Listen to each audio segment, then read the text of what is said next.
Good things take time. Namaskar. Welcome to Next IS. I hope you are doing well.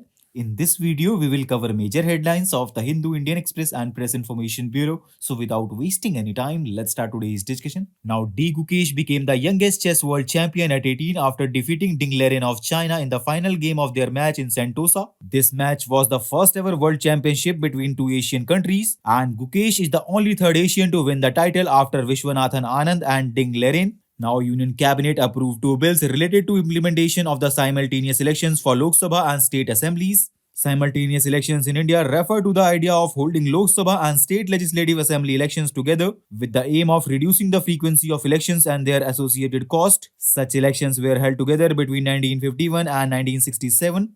And do you know, friends, Election Commission of India and Law Commission have previously suggested the idea of simultaneous elections. Now, Beijing's effort to reduce air pollution, particularly between 2013 and 17, offer important lesson for Delhi. In 2015, Beijing's air quality index was similar to Delhi's current level, but through a comprehensive strategy, Beijing reduced its pollution by one-third. This was part of long-term program that began in 1998 and including a focus on energy structure, transportation, and industrial emissions. Beijing's approach involved retrofitting vehicles, eliminating coal heating, improving public transport, and enforcing stricter pollution standards. Now, Delhi, facing similar pollution challenges, can learn from Beijing's experience, and key steps include improving public transport, especially buses and metro systems, shifting to cleaner energy, and coordinating with neighboring regions. Now, Lok Sabha passed the Disaster Management Amendment Bill 2024, which is aimed at strengthening national and state disaster management authorities. This bill would help state government better handle disasters, addressing difficulty faced under Disaster Management Act 2005. Next article focuses upon disease X because the recent outbreak in Democratic Republic of Congo has raised concern about the possibility of it being disease X. Talking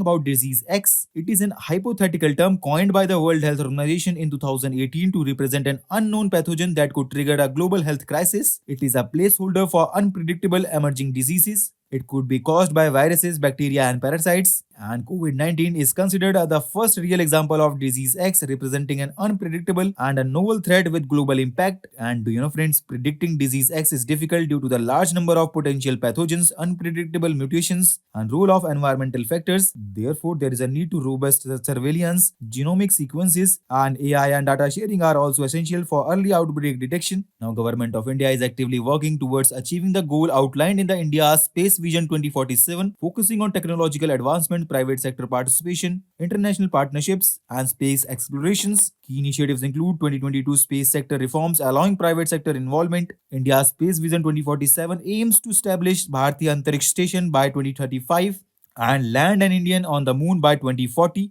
Government has also introduced the Indian Space Policy 2023, which enables private entities to participate in space activities and amended the FDI policy to encourage higher foreign investments. Now, recently, India participated as vice chair in the second meeting of the Supply Chain Council under the India-Pacific Economic Framework. India plays a key role as a vice chair in the Supply Chain Council, which was established under the Supply Chain Resilience Agreement of the Indo-Pacific Economic Framework for Prosperity. It aims to strengthen supply chains critical to national security, public health, and economic stability in the Indo-Pacific region, which accounts for 40% of global GDP and 28% of global trade in goods and services.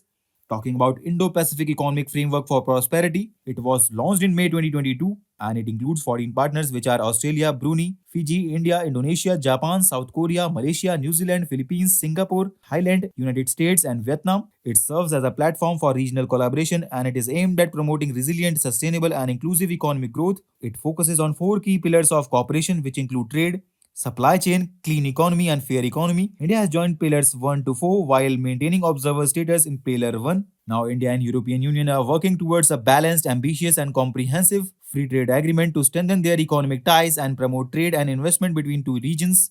In 2023-24, India's bilateral trade in goods with the European Union reached more than $137 billion, making European Union India's largest trade partner for goods. Now, 9th India-Thailand Defence Dialogue was held in New Delhi.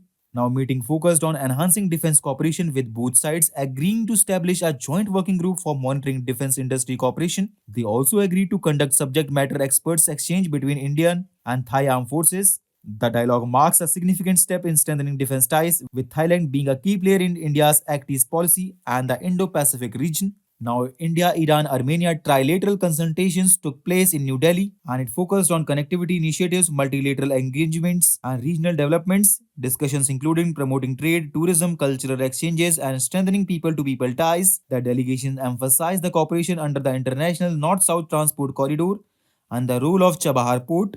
Now, Romania and Bulgaria will officially join the European Union's border free Schengen area on January 1st, 2025. Schengen area ensures free movement for 25 million European Union citizens and non European Union nationals living or visiting the European Union. It removes internal border checks while applying a unified set of rules for external border controls for stays up to 90 days. So, with this, let's conclude today's discussion. Thanks for listening, and for regular updates, you can follow us on various social media platforms.